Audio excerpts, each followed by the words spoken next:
Have you ever heard about the Barefoot Bandit, a moniker that piqued the curiosity of many, stirring whispers of intrigue and amazement? This title wasn't earned by some mythical creature or legendary hero, but by a young man whose audacious crimes left a trail of bare footprints, hence the name, the Barefoot Bandit. The name itself is a riddle, a symbol of the peculiar and elusive nature of the criminal behind it. It's a name that conjured images of a cunning, almost ghost-like figure, slipping in and out of homes, boats, even airplanes, always barefoot, leaving no trace but his trademark footprints. This intriguing character didn't just steal goods, he snatched headlines and captured the public's imagination. His story became a saga of mystery and suspense that gripped the world. His exploits, astounding, his elusiveness, captivating. But behind this mysterious moniker, there's more than just a tale of theft and evasion. Who is this Barefoot Bandit and why did he become such a sensation? Every story has a beginning, and the Barefoot Bandit's tale starts in an unlikely place. In the quiet, unassuming corner of the world known as Camano Island in Washington state, a young boy named Colton Harris Moore was born into a life of turbulence and uncertainty. His mother, a woman struggling with her own demons, was ill-equipped to provide a stable environment for the budding bandit.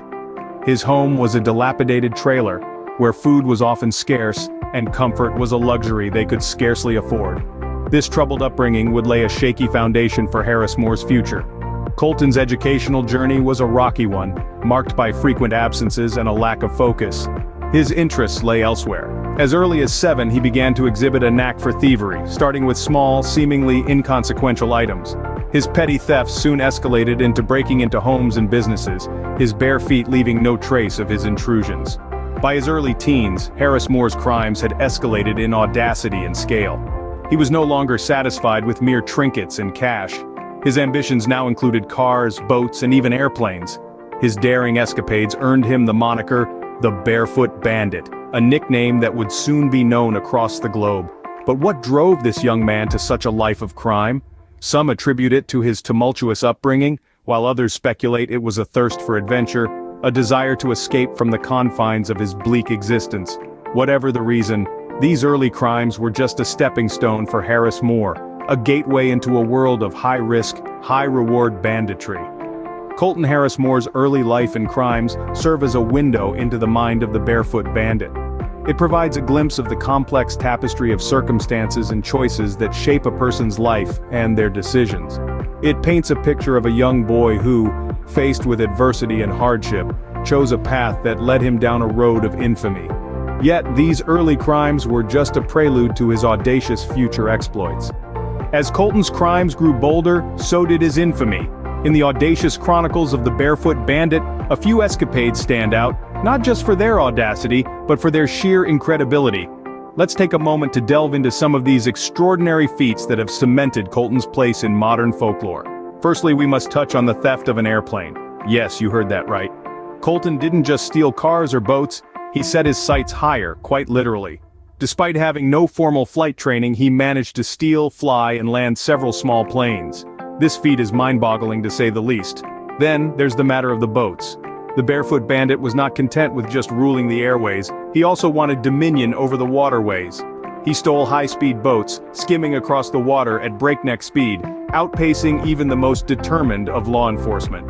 Perhaps what's even more astounding is how Colton managed to evade capture for so long. Despite the escalating number of crimes and the growing media frenzy, he remained a phantom, slipping through the fingers of the authorities time and time again. His escapades were not just local news, they were making headlines across the nation, turning the chase for the Barefoot Bandit into a national spectacle. It's important to remember that these were not victimless crimes. The owners of the stolen planes and boats were left with significant losses.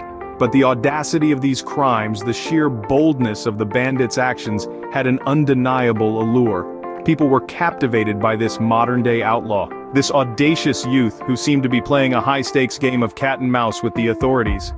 Despite the increasing pressure and attention, the Barefoot Bandit seemed unstoppable. As his notoriety grew, so did the fascination with him.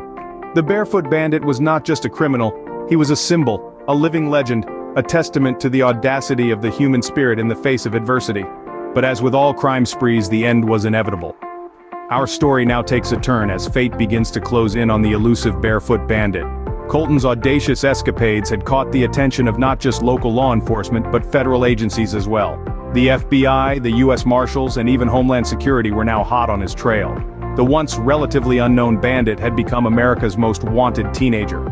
While Colton continued his daring exploits, the net was slowly tightening. Law enforcement was leaving no stone unturned. They studied his patterns, his modus operandi, piecing together a profile of the elusive Bandit. They engaged in tireless pursuit, doggedly following every lead, every clue, every footprint. But it wasn't just the authorities who were on the hunt. The public too had become engrossed in the story of the Barefoot Bandit. His daring deeds, his audacious attitude, had captured the imagination of the nation. Social media was abuzz with speculation, sightings, and even admiration for the young outlaw. As the pressure mounted, the cracks began to show. Colton's crimes became increasingly desperate. His once daring exploits now bore the hallmarks of a man on the run. His bravado was fading, replaced with a growing sense of inevitability. The end came in the Bahamas, thousands of miles from Colton's Pacific Northwest roots. The Bandit had stolen a plane and flown to the tropical paradise, but his arrival did not go unnoticed. Local law enforcement, tipped off by the FBI, were waiting. After a high-speed boat chase, Colton was finally cornered. He threw his bare feet onto the sandy beach, raised his hands in surrender, and his life as the Barefoot Bandit was over. And so, the audacious journey of Colton Harris Moore, the Barefoot Bandit, reached its inevitable conclusion. The boy who had defied the odds, who had lived a life of audacious escapades, was finally in custody. His reign of audacity, his barefoot escapades, had finally come to an end.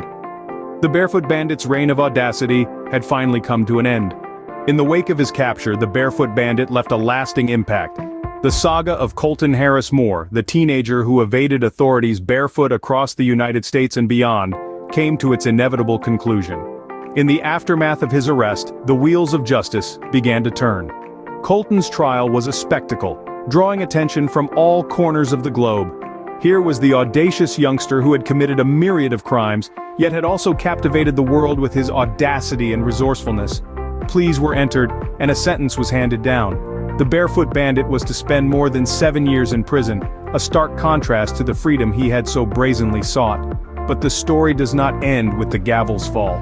The aftermath of Colton's daring escapades rippled through the communities he had targeted. Residents grappled with a sense of violated security, their homes and sanctuaries infringed upon by a barefoot teenager. They had to rebuild trust, not just in their safety systems, but in their belief in their neighborhoods as safe and secure places. The public at large was not unaffected. There was a duality in the perception of the Barefoot Bandit. For some, he was a villain, a criminal who had broken laws and disrupted lives. For others, he was a folk hero, a symbol of rebellion and freedom. This dichotomy sparked conversations about crime, punishment, and society's response to those who break its rules. The impact of the Barefoot Bandit's actions was far-reaching. It forced a reckoning of our collective response to crime and the individuals who commit it. It challenged our perceptions of what makes a criminal, a hero, or perhaps a blend of both. The Barefoot Bandit's story serves as a stark reminder of the effects of crime, not just on victims but on society as a whole. It underscores the ripple effects of each action, each choice, and the indelible marks they leave behind. So, what can we learn from the Barefoot Bandit's story? In this chronicle of audacious exploits, we witnessed a young man who, despite his lack of resources, managed to outwit authorities for years, leaving behind a trail of barefoot prints as his calling card. His story isn't one of glorifying crime, but rather an exploration of the underlying factors that led him down such a path. The Barefoot Bandit's tale underscores the importance of understanding the root causes of criminal behavior. It's not just about the thrill of the chase, but the circumstances that drive individuals to such extremes. Furthermore, it highlights the societal responses to crime, how we perceive and react to it, and the importance of rehabilitation over retribution. This story also serves as a reminder that even in the face of adversity, human resourcefulness and resilience can emerge in the most unexpected ways. The Barefoot Bandit's story is more than just a tale of crime, it's a reflection of our society and our responses to deviance.